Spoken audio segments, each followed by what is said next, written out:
Il s'agit, comme l'a dit le commissaire européen, comme l'a dit aussi très justement la députée européenne, d'un défi pour nous tous, pour les États membres, pour l'Union européenne. Et nous le savons au quotidien, nous qui sommes en première ligne pour accueillir migrants et réfugiés.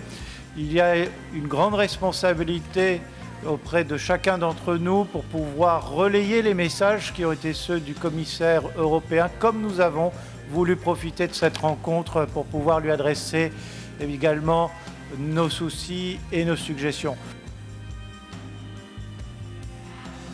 Dans ma région, la situation la plus critique, c'est évidemment celle que connaît Calais, la ville de Calais et toute la région.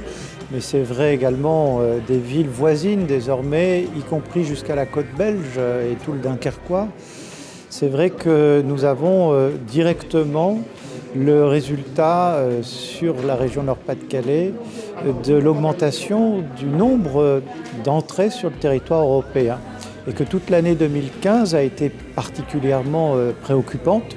Nous avons pu voir l'augmentation du nombre de migrants qui sont venus se poser à Calais notamment, dans l'espoir de pouvoir rejoindre l'Angleterre. Le principe de solidarité qu'incarne la relocalisation d'un certain nombre de migrants, réfugiés sur le continent européen se traduisent réellement. Et aujourd'hui, la relocalisation, les places qui sont réservées pour cette nouvelle politique européenne sont bien trop faibles.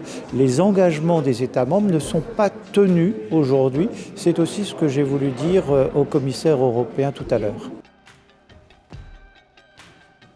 Nous sommes aux côtés de nos populations pour accueillir réfugiés, migrants, et nous n'attendons pas, mais il faut que les États membres, eux, également agissent. C'est tout le sens de cette solidarité. Nous sommes ensemble pour pouvoir porter un projet politique, l'Union européenne.